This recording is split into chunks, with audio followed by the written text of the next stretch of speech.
Oke, Assalamualaikum warahmatullahi wabarakatuh. Waalaikumsalam. Waalaikumsalam warahmatullahi wabarakatuh. Kita mulai ya perkuliahan untuk data analitik skill lanjut. Pertemuan yang ke-13 tentang neural network, yaitu jaringan saraf tiruan.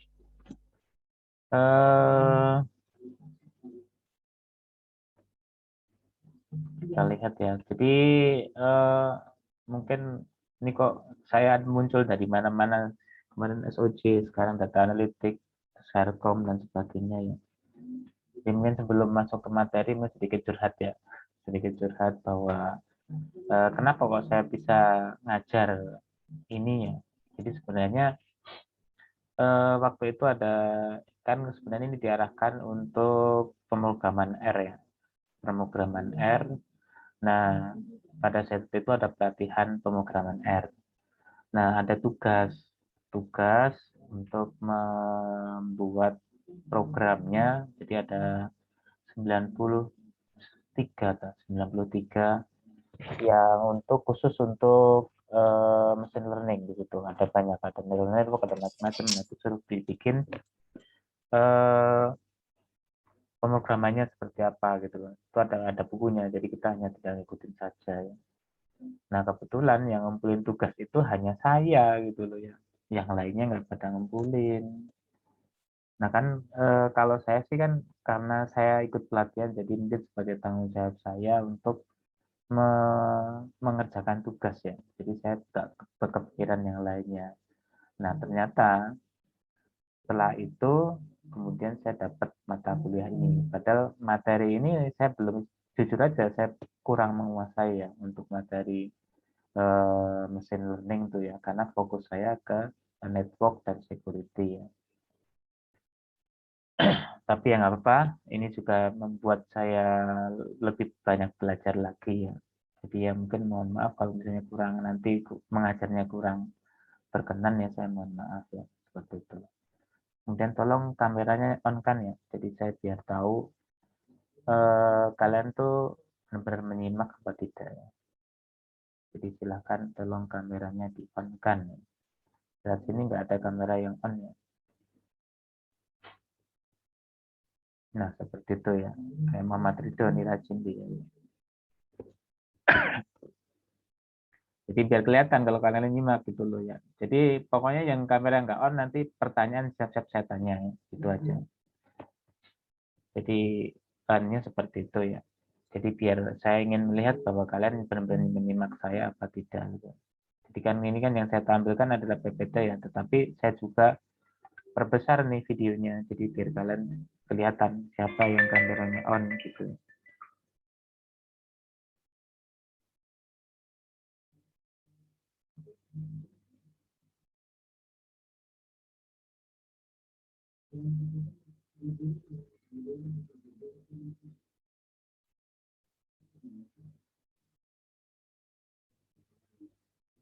Ntar ini ada PAK. Karena kesibukan jadi banyak mata kuliah yang harusnya saya masuk Zoom itu nggak bisa ya. Jadi ini mau minta ganti jadwalnya, apa penggantinya. Oke, tujuan materi ini adalah untuk pengenalan dasar arsitektur jaringan saraf atau aturan pembelajaran ya. Di sini untuk arahnya sih ke aplikasi praktis ya.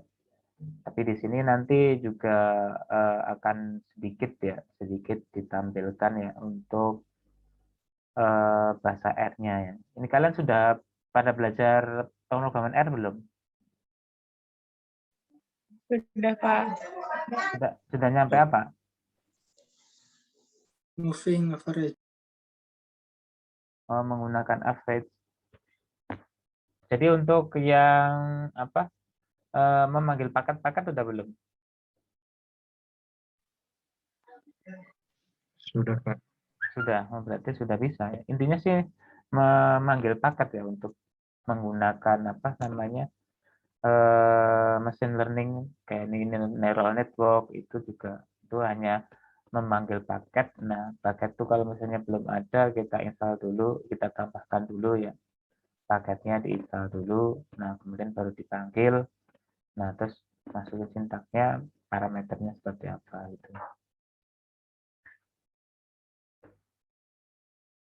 Nah ini kenapa sih kok ada jaringan salah tiruan di sini? Jadi kan kalau banyak pekerjaan manusia yang bisa dengan mudah dikerjakan oleh mesin ya. Oleh mesin contohnya misalnya kita tidak kuat mengangkat sebuah beban yang berat. Nah, kemudian kita menggunakan katrol atau menggunakan mesin misalnya di situ traktor ya untuk menarik sebuah kereta atau apa dan sebagainya. Kalau didorong kan nggak kuat. Nah, itu memudahkan manusia. Tapi ada beberapa yang tidak bisa atau sulit dilakukan oleh mesin gitu ya. Sulit dilakukan oleh mesin karena situasi yang berubah-ubah ya. Jadi situasi yang berubah-ubah kayak contoh misalnya sistem parkir ya, merekod data parkir. Jadi kita sistem parkir itu menggunakan AI itu ya. AI-nya di situ adalah kan untuk mengidentifikasi kendaraan motor. Itu kan yang unik dari motor itu apa? Jadi kalau motor, kalau kita lihat atau motor atau mobil itu kan sama ya, ada yang mobilnya model apa sedan, model apa pickup dan sebagainya itu kan semuanya modelnya sama. Nah, yang mencirikan yang berbeda apa? Plat nomor, Pak. Nah, ya plat nomor kendaraan ya yang membedakan eh, dengan yang lainnya. Lah terus kemudian kan itu plat nomor kan berbeda-beda. Nah, kalau sistem komputer kamera misalnya hanya merekam, selesai. Nah, tapi untuk mengidentifikasinya seperti apa gitu. Nah, itu makanya AI berperan di situ. Jadi hal yang sulit seperti itu lah untuk jadi kenapa dibutuhkan AI ya. Nah, ini contoh apa kenapa ya di sini ya. Jadi ini von Neumann mesin nih. Jadi ini ada salah satu prosesor dengan kecepatan tinggi ya. Nah, kalau otak manusia itu lebih luas ya. Tapi kecepatannya itu rendah. Kos komputasinya juga terbatas. Jadi kalau logikanya yang gampang aja kalau manusia, otak manusia, ini kalau normal loh ya, kalau nggak normal ya beda lagi ya. Jadi otak manusia itu hanya 5 menguasai. Misalnya contoh kita pengenalan ya dalam satu kelas ya. Dalam satu kelas, kemudian kita ada orang baru namanya 1, 2, nyebutin 4, 5. Nah nanti kalau ada lagi yang nyebutin satu lagi, yang satu ini lupa, jadi geser ke sini, geser, geser, geser. Seperti itu. Jadi maksimal itu adalah 5. Itu kalau untuk orang normal ya. Kalau nggak tahu kalau ya nggak normal ya, beda bisa menghafal semuanya sekaligus ya, seperti itu. Tapi kalau yang normal itu hanya 5. Selebihnya nanti akan ketimpa dengan yang baru. Kecuali, jadi kalau untuk mengingat lebih bagaimana gitu. Dengan lambatnya otak manusia, kita perlu mencirikan. Jadi dari masing-masing nama itu, contoh ini nama ya, jadi kita contoh memberikan nama, dari masing-masing nama itu kita cirikan gitu loh, orangnya seperti apa gitu. Jadi misalnya di situ Rido misalnya kacamata gitu ya. Walaupun yang lainnya juga ada yang kacamata, misalnya kacamatanya lebar, ada yang kacamata kecil, mencirikan seperti itu. Jadi ada ciri-ciri tersendiri sehingga itu nanti akan tetap teringat gitu.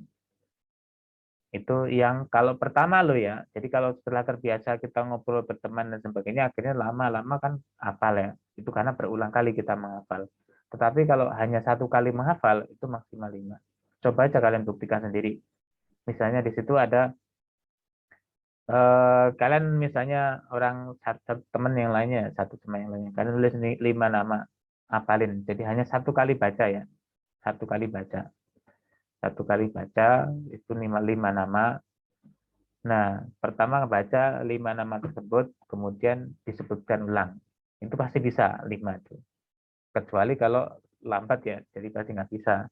Kalian pasti bisa. Terus kemudian itu disingkirkan, ganti ada 5 nama lagi. Terus kemudian sebutkan lagi. Nah, setelah itu suruh nyebutin yang 5 sebelumnya. Pasti ada yang lupa. Gitu. Seperti itu. Ini contoh kekuatan otak ya. Untuk yang normal seperti itu.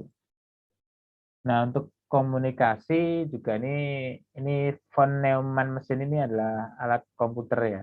Jadi nama komputer di situ. Akses jadi satu lebih bus kecepatan tinggi untuk komunikasi. Kalau otak manusia kecepatannya rendah. Memori sekuensi melalui alamatnya. Nah, ini kalau memanggil recall melakukan ke konten addressable recall jamnya. Pengetahuan penyelesaian masalah tulisan dari komputasi. Nah, di sini neuron itu kan bagian di otaknya ya, neuron dan bagian dari otaknya.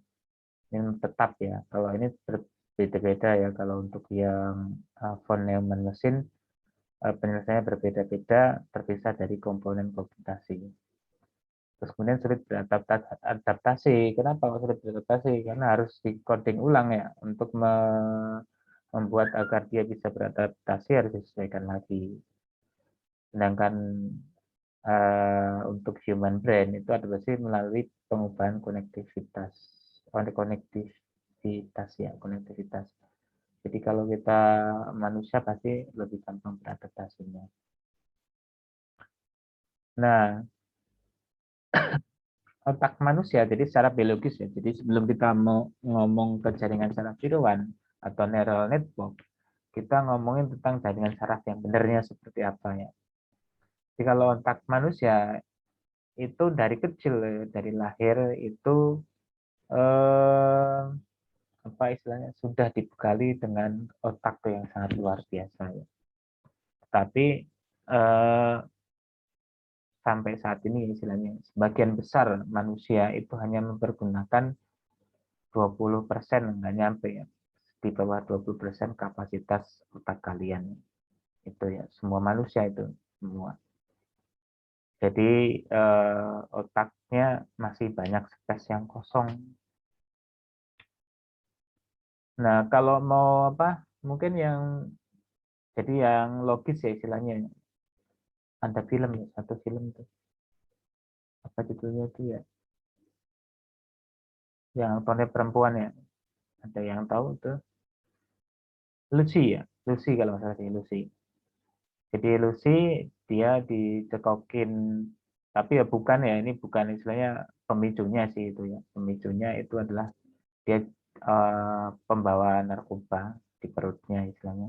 Jadi di perutnya bawa narkoba, kemudian pecah narkobanya dengan dosis sangat tinggi, mempengaruhi otaknya sehingga otaknya bisa bekerja lebih ya. Nah, di situ ada beberapa ya ini kalau saya lihat pasti yang membuat film bukan hanya berhayal tapi melihat dari risetnya juga ya.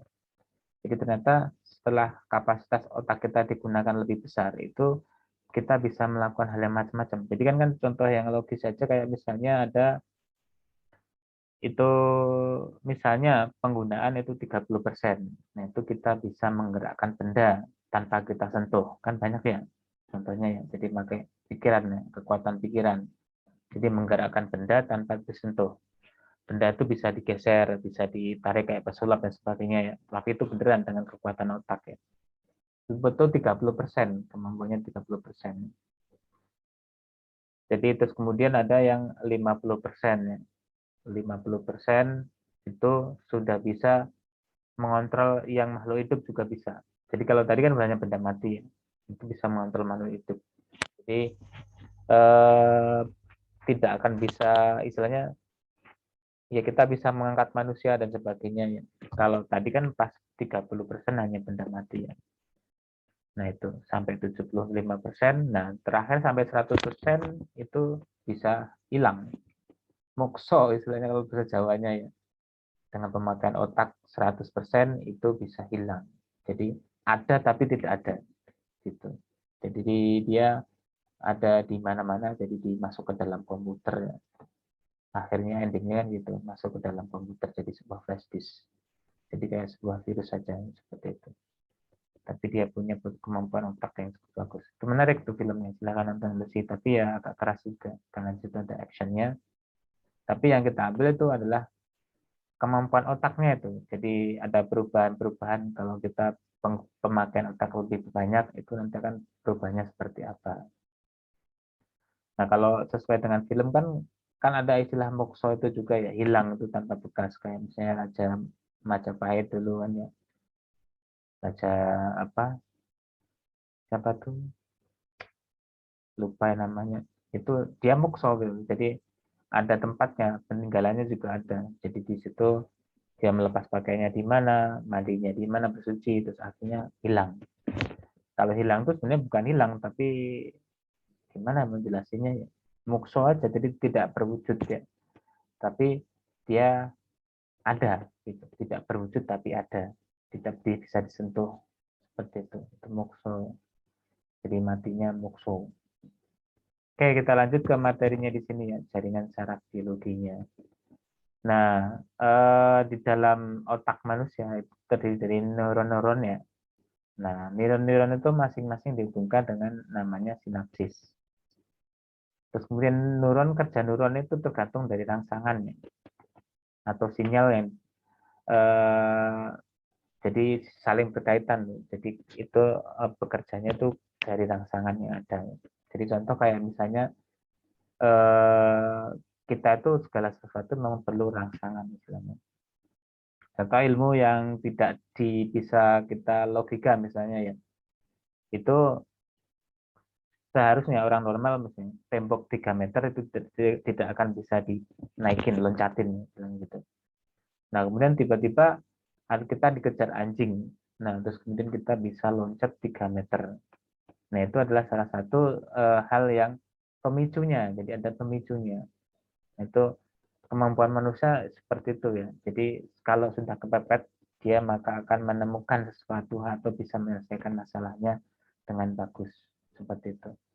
Jadi kalau kalian ingin jadi orang sukses, kalau menurut saya nih ya, menurut pendapat saya itu kalian pepetkan diri kalian posisinya sehingga kalian bisa akan mengeluarkan potensi kalian yang ada seperti itu.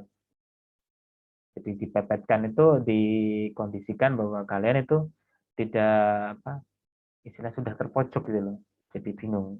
Tapi jangan sampai kalian kemudian ada punya masalah kemudian bingung penyelesaiannya seperti apa, bunuh diri dan sebagainya, itu jangan seperti itu ya. Itu tidak akan bisa menjadi orang yang maju.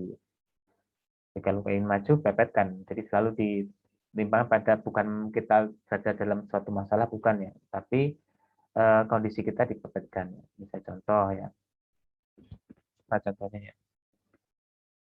Contohnya gampang aja gini ya, logikanya aja kalau kita misalnya, ya ini saya nggak model ngomongin agama dan sebagainya, bukan ya.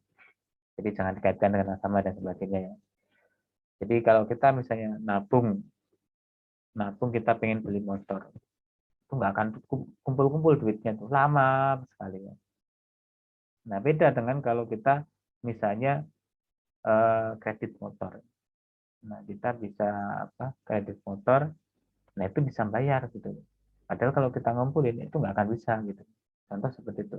Itu adalah kondisi memojokkan kita ya, karena mengharuskan kita untuk membayar. Beda dengan nabung. Kadang nabung kita pakai buat nantilah buat yang lainnya dulu, nabungnya nanti. Kadang akhirnya seperti itu. Kadang tabungan juga dipakai dulu lah buat yang lainnya, seperti itu. Sedangkan kalau kita kredit itu kita dipaksa untuk memojokkan bahwa itu harus bayar. Kalau nggak bayar nanti ditarik kan gitu. Jadi pasti itu dalam 3 detik, misalnya dalam kita kontraknya tergantung berapa, 1 tahun lunas, ya udah lunas, benar lunas. Padahal kalau nabung nggak kan belum tentu bisa gitu, contoh seperti itu. Itu memojokkan diri ya. Saya mengambil contoh seperti itu ya. Contoh gampang lagi kalau kalian pas kuliah ya. Jadi kuliah kemudian kalau kalian ada tidak kuliahnya nggak semangat atau sebagainya, nggak ada motivasi, nah pojokkan kondisi kalian supaya biar kalian termotivasi untuk kuliahnya, jadi biar lebih rajin lagi. Nah itu cari sendiri gimana cara untuk memojokkan diri kalian gitu. Seperti itu. Jadi nanti akan keluar itu potensi-potensi kalian. Kalau misalnya contoh yang lainnya lagi, misalnya kalau kalian nggak punya duit, padahal kebutuhan banyak, kan itu kepepet ya. Akhirnya kalian nyari solusi, misalnya usaha apa, jualan apa dan sebagainya. Nanti akan menemukan sendiri tuh solusi yang itu meningkatkan potensi kita. Gitu. Seperti itu. Kayak saya jadi dosen ini ya, karena kepepet istilahnya gitu. Saya sengaja saya pepetkan gitu. Bukan apa istilahnya memang dari awal saya rencanakan, bukan. Jadi saya pepetkan kondisi saya supaya saya bisa mampu melewati itu. Jadi kayak misalnya, jadi kan saya lebih suka, contohnya ya lebih suka eh, jadi pekerja ya daripada pemikir ya. Kenapa? Kalau pemikir kan itu harus menemukan konsep yang baru dan sebagainya. Ya. Nah, saya tidak bisa seperti itu ya. Saya perlu pemicu gitu misalnya untuk melakukan segala sesuatu. Makanya kalau misalnya contoh sebagai karyawan kan kamu disuruh sama atasan harus dikerjakan, ada deadline-nya. Itu memojokkan diri kita supaya bisa mengerjakan itu. Padahal kerjaan itu belum tentu kita bisa. Contoh kayak ini juga, saya ngajar ini neural network ini. Itu saya pojokkan diri saya supaya saya mau belajar untuk apa? Untuk bisa machine learning. Nah, itu saya harus belajar dulu. Jadi bukan hanya sekedar kalau apa namanya saya langsung ngajar gitu, enggak. Saya harus butuh persiapan dan sebagainya. Nah, itu contoh cara memojokkan diri sendiri agar bisa meningkat kemampuan kita. Itu. Seperti itu. Jadi yang pintar bukan hanya kalian aja, saya juga tambah pintar ya dengan ngajarin kalian ini tentang apa eh, machine learning ya. Nah, ini untuk jumlah neuron dan sinapsis ini banyak sekali ya. Karena otak kita kalau dibedah itu terjadi banyak simpul-simpul yang banyak sekali ya. Semakin kita sering berpikir maka semakin banyak neuronnya, semakin banyak sinapsisnya. Seperti itu.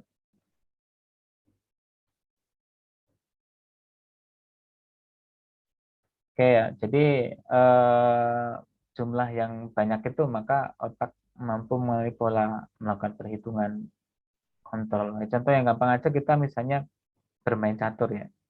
Bermain catur kan kita harus memahami tentang bagaimana kita menganalisa ya, menganalisa kalau misalnya satu buah poin atau satu buah bidak catur itu arahnya mau kemana dia, pergerakannya kemana saja. Jadi kalau di situ ada berapa itu? Ada 1, 2, 3, 4, 5, 6, 7, 8 ya. Ada 8 berarti ada 16 ya. Nah, ada 16 poin ya. Atau 16 bidak catur yang kita prediksi pergerakannya kemana. Nah, itu. Terus kemudian dari prediksi itu kita bisa lakukan berapa langkah lagi gitu. Jadi kalau misalnya dia bisa melakukan sampai berapa langkah ke depan. Nah, itu. Jadi semakin kita jauh melangkah, jadi semakin pemikiran kita jauh melangkah, maka semakin pintar kita bisa memenangkan pertandingan tersebut. Seperti itu. Jadi begitu pula dengan otak kita ya. Otak kita itu ada pola-polanya sendiri. Jadi kalau misalnya itu yang lainnya misalnya mengenali dari orang ya, dari bentuk wajah, dipakai kumis itu. Jadi tadi yang saya bilang ya, jadi lebih cepat mengenali kalau manusia tuh lebih cepat mengenali orang. Jadi kita lebih lebih gampang memahami, oh itu saya pernah lihat di IGMI, ya, tapi nggak tahu namanya. Nama sering dilupa, tapi kalau wajah bisa diingat. Yang begitu manusia itu seperti itu. Oke, di sini tadi saya sebutkan bahwa dari kecil memang seperti itu. Jadi perkembangan balita itu untuk otak itu antara 0 sampai 2 tahun ya. Jadi terbentuk 1 juta sinapsi per detik, 1 juta sinapsi per detik. Padahal neuronnya ada banyak ya. Jadi per detik ya, seperti itu. Nah, makanya antara 0 sampai 2 tahun itu biasanya kan banyak belajar anak kecil kan ya. Banyak belajar mulai dari berbicara, berjalan dan sebagainya. Nah, itu pondasi dasarnya dari situ. Otak juga sama. Jadi mungkin sedikit pencerah apa istilahnya saya kasih tahu ya buat kalian ya, walaupun kalian pun nggak tahu kapan nikahnya ya. frekuensinya punya impian pengen punya anak ya. Nah, anak itu perlu kita tanamkan kemandirian dari kecil, dari sejak itu, terutama pada usia 0 sampai 2 tahun. Jadi kita intinya sih jangan sering ya istilahnya, jangan sering kita menolong mereka gitu, menolong bayi kita itu, jangan. Jadi biarkan mereka supaya punya keberanian. Jadi tidak boleh ada kata tidak, jangan, itu nggak boleh, haram hukumnya istilahnya gitu loh. Kalau bagi pendidik yang benar ya. Jadi kalau kalian ingin anak kalian itu bisa mandiri, itu haramkan kata-kata jangan kasar. Apa maksudnya kata jangan, kata tidak, melarang itu nggak boleh.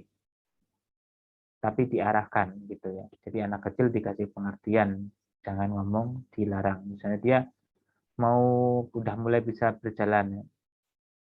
Kemudian dia jalannya lari kenceng, jangan ngomong jangan lari-lari gitu kan ya. Kadang kan orang tua seperti itu, jangan lari-lari, nanti jatuh.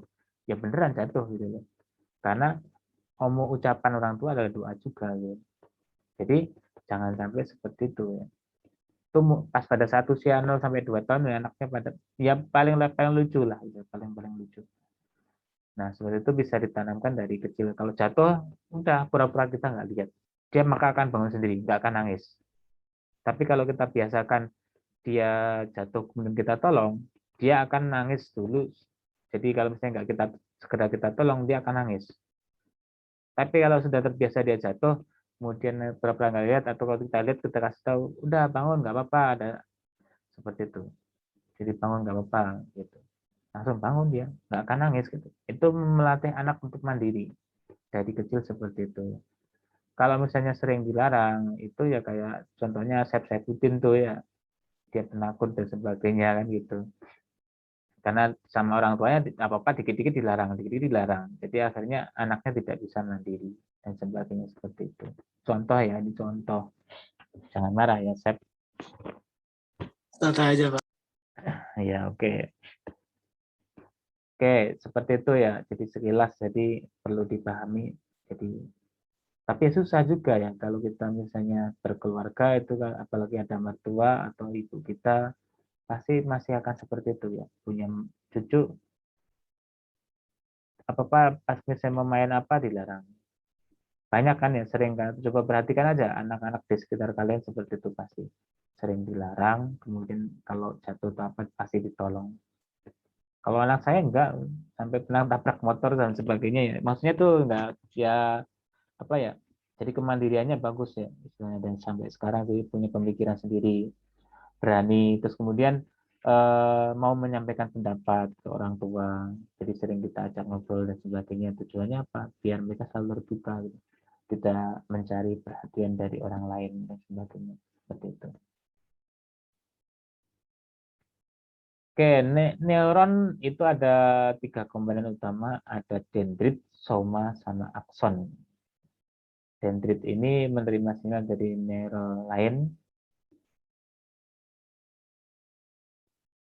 Nah, terus kemudian sinyalnya dikirim melalui celah sinapsis, terus dimodifikasi di celahnya, jadi pakai proses kimia itu.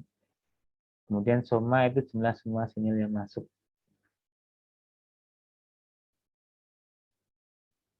Jadi jika sinyalnya cukup kuat atau melebihi batas ambang, itu namanya threshold, sinyal dikirim ke sel lain melalui akson. Ini istilah biologis ya, saya nggak terlalu memahami istilah-istilah biologi ya. Nah ini ya contohnya ya. Jadi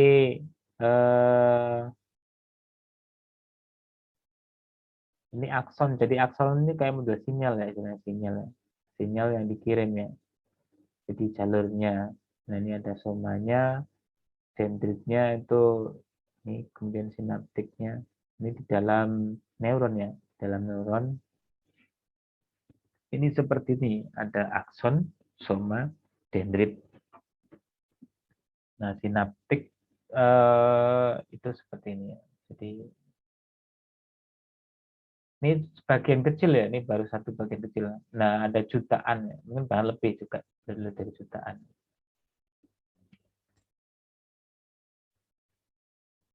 Nah, untuk secara neuron biologi itu sistemnya fault tolerant ya.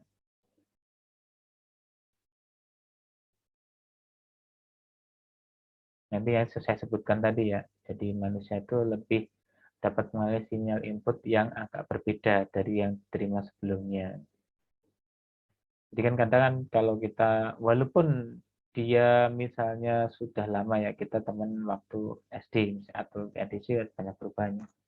SMA lah, terus kita lulus kuliah ketemu lagi, pasti masih akan mengenali ya. Walaupun nama lupa, tapi kalau untuk masalah wajah dan sebagainya itu akan mengenali. Sebenarnya tidak mampu bekerja dengan. Nah, ini eh, perkembangan neuron ini, jadi setiap kita ada satu neuron yang rusak itu akan diganti ya, kecuali nanti pada saat sudah mulai istilahnya pikun tuh ya. Nah, pikun itu sudah mulai banyak neuron yang mati ya, neuron yang mati sehingga tidak bisa untuk meregenerasi lagi, sehingga banyak hal yang terlupakan tuh ya. Jadi banyak hal ya yang membuat otak itu bisa rusak ya. Nah, contohnya yang paling sering kita alami, istilahnya bisa kita lihat ya, banyak ada anak autis tuh ya. Anak autis tuh yang wajahnya sama tuh. Wajahnya sama, jadi dia keterbelakangan mental tuh. Sampai terlambat untuk belajar ya. Sampai dia masih udah gede, baru SD kelas 1, dan seperti itu. Yang wajahnya sama itu, mirip-mirip semua itu. Nah, itu adalah karena pada rusak tuh jaringan saraf yang ada di otaknya pada rusak ya. Nah, sebabnya dari mana pemicunya? Biasanya itu adalah pada saat kecil. Kembali lagi ke saat kecil. Karena awal pertumbuhan perkembangan dari saraf manusia kan dimulai dari pas pada saat kecil itu. Nah, kalau awal pertumbuhannya itu sudah tidak baik, otomatis kedepannya juga akan tidak baik. Nah, rata-rata yang anak autis itu yang yang wajahnya sama itu biasanya itu adalah karena dia terkena panas yang berlebih. Biasanya badannya panas, kejang, nah itu akan mempengaruhi sarafnya. Makanya yang paling berbahaya pada anak kecil itu adalah sakit panas ya. Itu yang paling berbahaya. Ini menurut pendapat saya ya, jadi bukan misalnya jangan nanti terus dibandingkan dengan ahli yang lainnya, bukan, tapi ini menurut pendapat saya bahwa di situ eh, pastikan ya. Jadi kalau anak panas itu, kalau saya ya, ini saya, jadi mungkin karena istri saya juga ngerti juga ya. Jadi kalau anak panas itu hari pertama itu jangan dikasih obat. Jadi karena kadang juga jika otak itu berkembang itu maka badan akan panas. Jadi perkembangan otak mau pinter jalan, mau pinter ngomong dan sebagainya itu nanti akan panas dulu biasanya seperti itu anak kecil. Nah itu wajar. Jadi selama maksimal itu sampai 3 hari. Jadi kalau misalnya 1 hari itu masih panasnya belum turun, hari berikutnya baru dikasih obat. Obatnya penurun panas ya. Jangan pakai obat warung gitu ya. Kalau obat warung itu tidak baik ya. Kalau menurut saya ya, jadi saya nggak pernah konsumsi obat warung kecuali mungkin bejo atau antangin itu ya. Itu mungkin obat yang dari warung itu ya. Yang selebihnya saya nggak pernah pakai obat warung. Nah itu dalam 1 hari itu kasih obat ya. Jadi kalau hari pertama itu diemin aja. Jadi paling kompres, tapi nggak usah kasih obat. Nah hari kedua masih panas itu baru kita kasih obat. Nah hari ketiga itu tetap nggak turun, kita bawa ke dokter. Itu seperti itu ya. Tapi dalam 3 hari itu ya kita selalu sering kompres ya. Karena untuk jangan terlalu tinggi ya. Panas boleh panas, tapi jangan terlalu tinggi. Terlalu tinggi nanti kan bisa kejang, nah itu mengaruhi saraf yang ada di otak itu ya. Makanya perlu diperhatikan seperti itu ya. Perkembangannya usia 0 sampai 2 tahun itu harus diperhatikan. Kalau anak kita ingin dia mandiri, cerdas, punya gagasan. Jadi istilahnya kan banyak orang yang kayak kalian tuh. Jadi bingung mau nanya apa kadang seperti itu ya. karena dia nggak punya ide di otaknya, nggak punya gagasannya. Nah, biasanya di situ kenapa kok nggak bisa keluar? Karena dari kecil sudah banyak larangan dari orang tua. Nah, orang tua suka melarang kita banyak hal, apa-apa dilarang. Itu nanti akan malas berpikir ya, seperti itu. Jadi biarkan berkembang otaknya, itu jangan ada kata tidak atau jangan, itu ya. Itu contoh untuk anak seperti itu. Terus juga jangan ngomong misalnya, wah bodoh kamu, goblok kamu, jangan. Itu adalah doa juga gitu. Jadi kalau misalnya anak saya misalnya saya suruh nggak nurut, saya ngomongnya, oh kamu tuh ya nurut, dikasih tahu jangan seperti itu malah melakukan itu. Jadi ngomongnya bukan nggak nurut, tapi ngomong nurut. Untuk sebaliknya, agar mendoakan anak itu jadi nurut, seperti itu. Itu ucapannya seperti itu. Oke, itu singkatnya JST, jaringan saraf tiran ya, kita singkat ini JST. JST itu adalah sistem pemrosesan informasi militer atau mirip dengan jaringan saraf biologis tadi ya, mirip ya. Nah, ini kembali lagi kalau untuk algoritma atau machine learning itu berkaitan erat dengan matematika ya. Jadi kalau kalian matematikanya nggak jago, otomatis algoritma itu nggak jago juga. Dengan apa seperti ini, algoritma ini nggak jago. Nah, pemrosesan informasi terjadi pada elemen sederhana, itu disebutnya neuron. Kemudian sinyal dikirim di antara neuron melalui penghubung antara neuron melalui sebuah tempat untuk berupa sinyal. Nah, itu hampir mirip dengan jaringan saraf tiruannya seperti itu ya.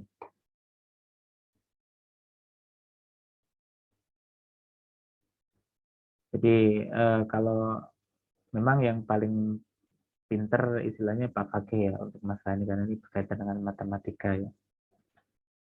Nah, untuk menentukan output, setiap menggunakan fungsi aktivasi, bukan fungsi nilai yang diterima jumlah input yang diterima.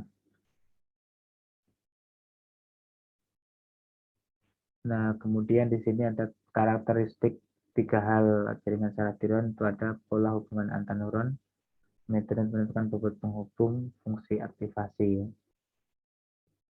Jadi memang kalau untuk machine learning itu kita membutuhkan data training ya, atau istilahnya data di training dulu, baru nanti dieksekusikan. Semakin banyak dilatih, maka dia semakin akurat, istilahnya seperti itu. Jadi kalau ya sama halnya dengan manusia ya, manusia kalau kita sering melatihnya maka akan semakin bagus istilahnya gitu.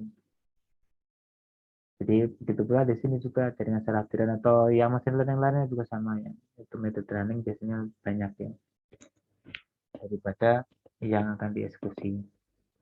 Ini contoh gambarnya untuk, jadi di situ neuronnya, jadi kan itu untuk perangsangnya itu X1, X2, X3 itu perangsangnya.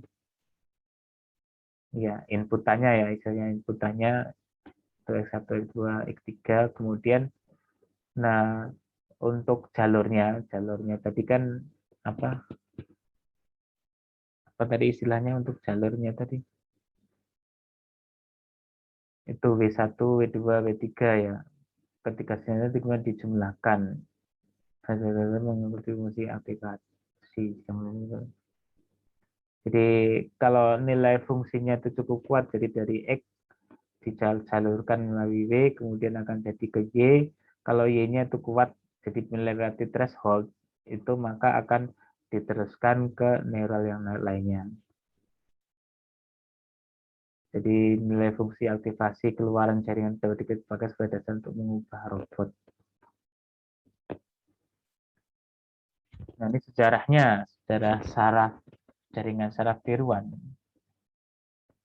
Itu dimulai tahun abad ke-17 ya. Jadi 1700-an. 1700-an itu pada saat masa, kalau dilihat dari ininya ya, 1700 itu kalau nggak salah ya, itu sudah masa 1800 ya, masa Sultan Agung itu 1800 sebelumnya. Jadi masa para wali itu 1700-an sampai 1800 masa para wali itu ya. Kalau Sultan Agung itu 1800-an ya. Kalau nggak salah nih ya. Di dasar mengenai jalan dalam daripada akhir abad ke-19 dan awal abad ke-20. Nah, ini baru mulai studinya ya.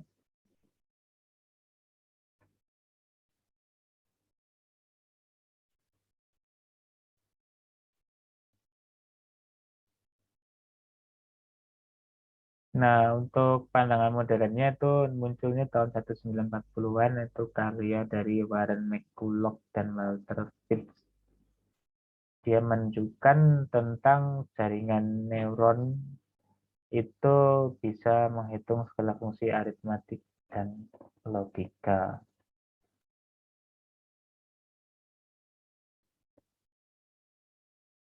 Oke, sampai di sini dulu. Silakan ada yang bertanya. Yuk, Ketua BEM, Wildan, ada pertanyaan nggak? Malah nyanyi-nyanyi aja ya, dengerin nggak lu ya? Enggak, Pak. Lagi di mana kamu? Lagi di ruang BEM, Pak. Oh, lagi di ruang BEM. Oke. Ya, ada yang mau nanya nggak? Ya, silakan nanya. Atau mau saya tanya? Oke, saya lihat chat-nya yang nggak aktif ya. Mana sini?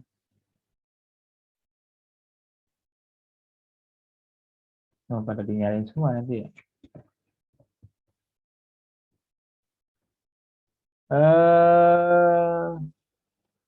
Mana nih?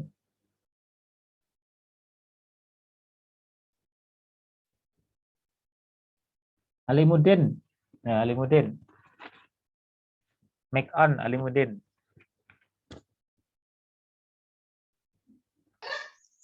Iya, Pak. Oke, tadi untuk otak tuh terdiri dari ada tiga bagian ya. Apa aja itu tadi? Neural itu ada neuron itu ada 3 bagian. Apa aja tadi? Maaf, Pak. Tadi kurang kurang memperhatikan soalnya di rumah tadi habis disuruh sih, Pak. Oh ya, jadi kamera nggak on itu nggak ada di situ ya. Nah itu kenapa kok saya suruh on ya kameranya. Oke, coba ini nyimak enggak ini si siapa nih? Desi. Oke, yang perempuan. Kameranya nggak on. Apa tadi? Enggak, itu tadi nggak on sih kameranya. Jadi nyalain dulu mic-nya. Maaf Pak kalau berisik Pak. Wah, anaknya nangis tuh ya. Iya Anaknya ada. Pak. Nah itu kan kamu punya adik, coba praktekkan ya kan adik kamu nanti perkembangannya bisa tahu seperti apa. Iya Oke, Pak ini apa tadi? Ada 3 tadi apa? dendrit, sama apa sih Pak? Action satunya tah? Oke, ya lumayan ya istilahnya berarti menyimak dengan baik walaupun di tengah-tengah tangisan bayi ya seperti itu. Oke, sedikit ya kita lanjutkan lagi di sini. Oke, untuk sejarahnya ini 1950. Jadi mulai dari awalnya perkembangan awalnya itu dari 1940 tadi ya. Dari 1940 kemudian lanjut ada 50 69.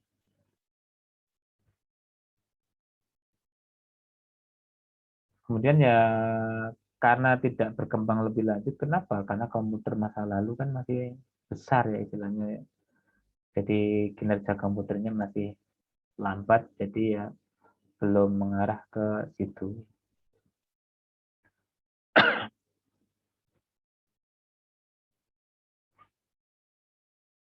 Nah, setelah komputer itu bekerjanya lebih canggih, maka kemudian muncul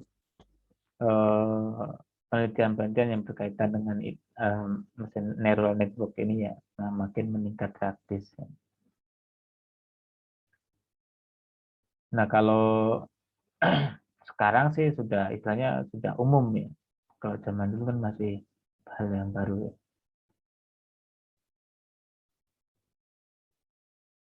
Ini 1982 Johann Hupfil ini merupakan konsep mekanika statistik ya.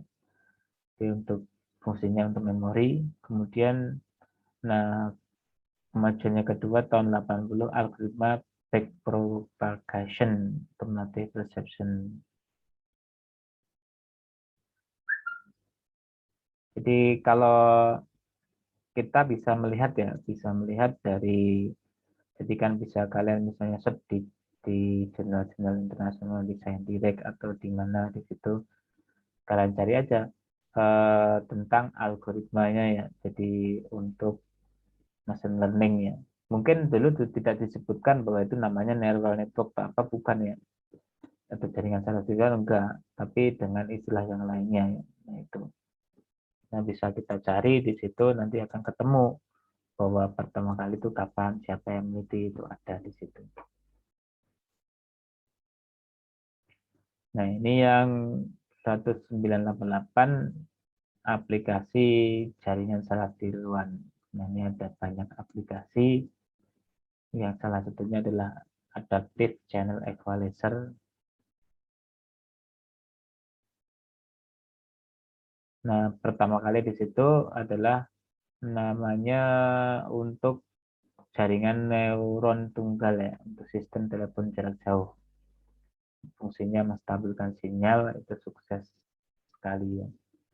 Jadi segala sesuatu penelitian itu kalau bisa dilakukan penelitiannya dengan tepat, itu maka akan menghasilkan sesuatu yang sangat berguna bagi manusia. Biasanya untuk mempermudah segala aktivitas manusia. Nah, aplikasi yang lainnya ada di situ pattern recognition ya, pengenalan pola.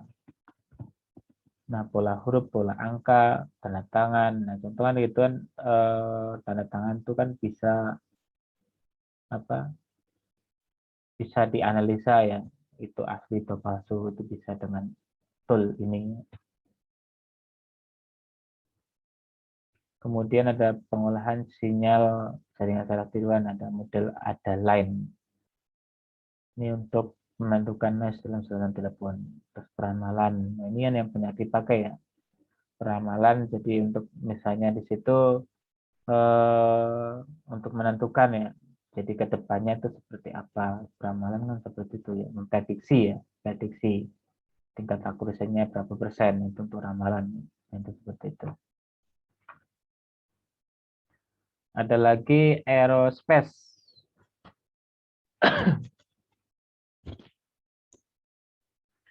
Nah, aerospace ini dipakai untuk pilot otomatis ya, mungkin kayak Steel ya, kayak contoh di filmnya Steel itu kan dia pesawatnya diterbangkan oleh mesin ya, mesin AI, artificial intelligence di situ. Nah, contohnya seperti itu kalau di dunia nyata walau alam ya, tapi kalau di film kan kita bisa lihat perkembangan di film ya. Jadi hal-hal yang segala sesuatu yang di luar nalar kita itu bisa kita temukan di film. Nah, itu nanti suatu saat pasti akan terwujud. Kalau menurut saya seperti itu, banyak hal ya. Jadi banyak hal yang sebelumnya itu tidak ada, kemudian di filmnya ada, terutama anime tuh ya. Kalau film kan agak susah untuk mewujudkannya, tapi kalau anime cukup dengan digambar, nanti kita bisa nampil ya. Jadi walaupun saya dosen, saya suka nonton anime, istilahnya gitu contoh. Karena itu juga memberikan pandangan, ide atau pemikiran yang bagus ya. Jadi kalau menurut saya perlu seimbang gitu. Otak itu jangan hanya dipakai buat mikir terus, ya. Perlu refreshing juga. Nah, dari refreshing itu juga kita perlu pasti menemukan hal yang baru yang menarik untuk bisa kita perhatikan. Di otomotif itu untuk navigasi ya, GPS. GPS maksudnya yang untuk navigasi pandu. dari arah mana ke mana, belok kanan, belok kiri, kan gitu kan. Nah, itu pakai AI juga ternyata. Perbankan membaca cek dokumen evaluasi aplikasi pertahanan. Nah, itu kayak sekarang kan lagi ngetren istilahnya, kalau zaman dulu perang kan menggunakan manusianya suruh maju ke depan. Kalau sekarang enggak, robotnya yang suruh maju istilahnya gitu ya. Yang canggih kan seperti itu. Jadi kayak model pakai drone tanpa awak ya. Jadi pesawatnya tanpa awak, orangnya yang mengendalikan yang kayak di ruangan kayak saya seperti ini. Tapi pesawatnya sudah sampai kemana-mana gitu ya. Jadi ngebom kemana-mana, orangnya cuma ada di sini nembakin dan sebagainya. Nah itu. Jadi sekarang sistemnya seperti itu. Nggak perlu. Jadi semakin canggih teknologi ya maka semakin sedikit yang dibutuhkan manusia untuk mengendalikannya. Gitu ya. Jadi tentara nggak perlu banyak-banyak, nanti ke depannya seperti itu. Kayak contoh di Jepang itu nggak ada tentara. Ya ada tapi sedikit ya. Tahu saya nggak ada. Polisi ada juga tua-tua itu nggak apa istilahnya nggak dekat-dekat dan sebagainya, tua-tua kayak hansip aja kayak gitu tuh. Polisi itu kayak hansip gitu. Saya lihat di situ. Tapi kenapa kok aman ya? Karena penduduknya ya. Jadi sangat menjunjung tinggi apa namanya segala hal sesuatu itu dia jujur ya, kejujurannya. Jadi kejujuran. Biasanya kalau orang yang berbuat jahat itu karena sudah tidak sadarkan diri. Maksudnya tidak sadarkan diri itu kehilangan, jadi nggak sadar tentang dirinya. Misalnya contoh sedang mabuk, itu mereka baru akan melakukan kejahatan. Kejahatan juga nggak berat, misalnya masih bisa dinalar. Misalnya contoh dia dari stasiun pulang ke rumah, kan harusnya jalan kaki ya. Nah di situ nemu ada sepeda, karena mabuk, jadi langsung ambil sepeda orang. Seperti itu. Jadi nanti juga cuma dibuang itu sepeda, dibuang ke sampah. Tidak dibawa pulang ke rumah, dimiliki enggak. Cuma dipakai seperti itu. Itu kejahatan yang kecil ya. Kalau di film-film kan itu kejahatannya sampai macam-macam ya, membunuh dan sebagainya. Itu. Terus kemudian jadi yang saya lihat loh kenapa Jepang seperti itu, karena kenapa kok nggak ada tentara dan sebagainya itu ya. Itu pertama dari situ kejujurannya. Kemudian yang selanjutnya itu hukum masyarakat. Kejam sekali dia hukum masyarakatnya. Jadi lebih lebih sakit daripada hukum kayak Indonesia yang diterapkan ya di peradilan dan sebagainya itu. Lebih sakit hukum masyarakatnya. Jadi contoh misalnya ya, bapaknya korupsi gitu. Oh, anaknya kena semua itu. Jadi bapaknya korupsi ketahuan di penjara ya. Nah, anaknya akan dibully habis-habisan. Jadi pokoknya sampai nggak bisa mau hidup lagi, nggak bisa sampai bunuh diri juga banyak gara-gara dibully ya. Karena pembuliannya seperti itu. Jadi salah satu kali kesalahan maka selamanya dicap salah gitu. Misalnya ada sebuah warung atau toko ya, rumah makan dan sebagainya ya. Nah, dia membuat satu kesalahan sedikit misalnya di situ harusnya, atau yang gampang aja ada kecoanya gitu di makanan, ada kecoa atau binatang apa gitu. Komplain otomatis itu nggak akan laku lagi, pasti tutup tokonya. Beda sama di Indonesia ya, mau jelek apapun ya tetap aja pada datang ya. Sampai di medsos dan sebagainya sudah diulas bahwa itu apa nggak bagus, tetap aja datang ya. Yang penting murah gitu ya. Murah mau pelayanan seperti apa, yang penting murah dapat banyak, senang pasti rame. Itu ya. Itu ya kita untuk bahan introspeksi diri sendiri ya, bahwa eh, segala sesuatu itu tergantung dari orangnya. Jadi makanya perlu diperbaiki seperti itu. Buang sampah sembarangan itu juga akan dibully. Jadi misalnya satu komplek ya, dia buang sampah ngawur sembarangan, dibully satu komplek ya. Jadi dia akan bisa dijauhi dan sebagainya, otomatis ya pokoknya pindahlah gitu loh istilahnya itu. Jadi kalau sudah membuat kesalahan itu seperti itu, pasti pindah dia, nggak akan bisa bertahan lama di situ. Nah contoh seperti itu pasti orang tidak akan mikir beratus kali untuk berbuat kesalahan ya. Nah kalau di Indonesia salah juga masih dimaafkan ya. Itu Jadi yang ada kalau di Amerika tentara itu malah tentara Amerika. Yang di Jepang tuh ya, sorry, yang di Jepang itu saya malah lihat ada pangkalan militer Amerika di sana. Jadi tentaranya malah tentara Amerika yang di sana ada. Karena kan dulu Jepang dikalahkan sama Amerika sehingga ada pangkalan militer di Amerika yang ada di Jepang. Jadi Jepang itu istilahnya tunduk sama Amerika. Jadi pesawat-pesawat misalnya ada pesawat jet tempur itu punya Amerika yang di sana. Kapal-kapal punya Amerika. Jadi makanya banyak Amerika yang ada di sana. Jadi ya seperti itulah. Lanjut ke topik pembahasan.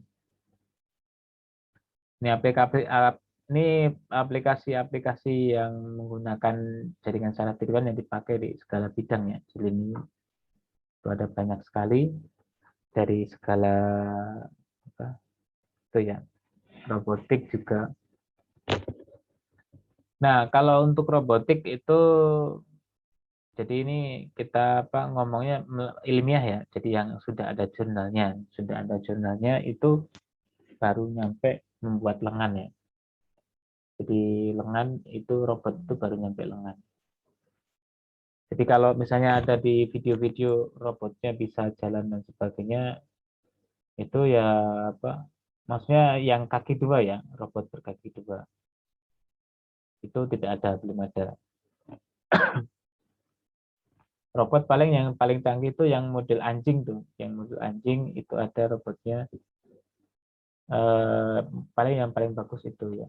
Yang selebihnya belum bisa. Kenapa? Karena belum bisa menemukan ya. Jadi untuk bisa berdiri itu kakinya itu posisinya seperti apa. Jadi agar kan ini kan berat posisinya ya. Jadi pasti jatuh. Jadi belum menemukan robot itu belum ditemukan caranya agar dia bisa berdiri. Jadi untuk menahan bawahnya tuh. Masa nanti kalau lucu istilahnya robot tuh kakinya gede banget gitu contoh seperti itu. Nah, seperti itu. Jadi di jurnal itu baru yang ditemukan adalah lengan. Sudah dipakai itu di banyak tempat ya. Saya dulu di perusahaan saya di Jepang itu sudah pakai lengan robot ya, untuk mengambil tanda kerjanya. Seperti itu. Jadi di setting pakai. Jadi untuk modelnya untuk mengambil barang sama untuk membersihkannya. Jadi pakai semprot, disemprot, gitu. Jadi bisa dua tuh. Jadi membersihkan, menyemprot, kemudian sama ambil barang. Itu settingnya. Jadi pakai untuk settingannya itu dengan variabel X, Y, Z ya. Jadi arah atas, samping, kanan, kiri ya. Jadi maju, mundur, atas, bawah gitu. Jadi untuk kontrolnya, jadi langkah pertama itu kemana? Jadi dari sudut kan itu ada titik koordinatnya. Nah itu diinputkan titik koordinatnya dari sini sampai sini seperti itu. Jadi prosesnya seperti itu. Kalau nanti ada yang menghalangi misalnya sudah terlanjur dikonfigurasi menghalangi tetap ketabrak gitu. Seperti itu. Itu ya yang robot ya, tahu saya gitu loh. Nggak tahu kalau perkembangannya robot sudah jurnal yang sudah semakin maju. Kalau robot full penuh paling dia robotnya diem ya. Jadi istilahnya nggak bisa jalan dan sebagainya. Kan ada itu di YouTube ya. Ada project itu namanya yang di Timur Tengah tuh. Dia bisa jalan cepat, bisa macam-macam itu. Isinya manusia tuh di dalamnya. Jadi bukan robot. Ada isinya di dalamnya. Terus kemudian percakapan, sekuritas, transportasi. Nah itu sekuritas ya. Perdagangan saham itu ada. Jadi kalau kalian mau mainin saham trading ya, itu ada robotnya. Jadi bisa dia otomatis akan membeli, akan menjual seperti itu perdagangan saham. Jadi trading ada. Cari di YouTube ada kalau kamu pengen istilahnya mainan trading ya. Jadi pakai Indodax itu bisa. Indodax itu untuk trading bisa, untuk wallet ya, wallet dompet ya, dompet untuk digital coin itu ya. Untuk pencairan juga pakai Indodax ya. Biasanya seperti itu karena yang satu-satunya yang pakai rupiah itu Indodax. Jadi kalau kita misalnya mainan kripto, jadi koin online ya, ada Bitcoin dan sebagainya, kalau mau dikonversi ke rupiah atau di withdraw istilahnya ya, mau kita rupiahkan itu pakai itu tak seperti itu. Nah, keterbatasan dari jaringan saraf tiruan itu utamanya adalah ketidakakuratan. Jadi kan di situ kan polanya kan jadi yang namanya mesin itu diinputkan sesuai inputannya. Jadi apa yang dia lakukan adalah sesuai dengan inputannya. Nah, kalau seandainya inputannya itu tidak sesuai dengan kenyataan, maka dia akan tidak akurat seperti itu. Makanya kalau mesin itu harus benar-benar presisi. Jadi di situ ya situ terus nggak bisa dia berubah. Nah, jaringan saraf tiruan itu belum bisa memikirkan itu, gitu.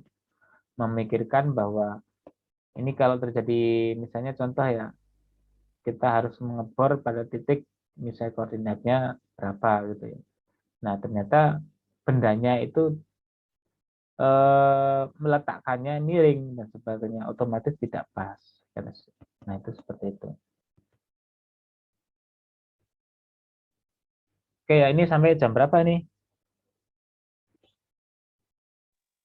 11.50. 11.50. Oke, berapa menit lagi ya? 50. Ya, berapa menit lagi loh? 5 menit lagi ya? Iya, Pak. Iya, Pak. Oke, sesi tanya jawab aja loh ya. Atau mau nanya atau saya tanya? Sok. Harus. Ya, daripada saya tanya loh ya. Nanti pada bingung ya.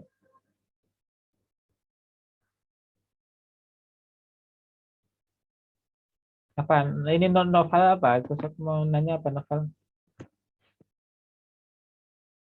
Kamu backgroundnya serem amat sih loh, neraka lu ya.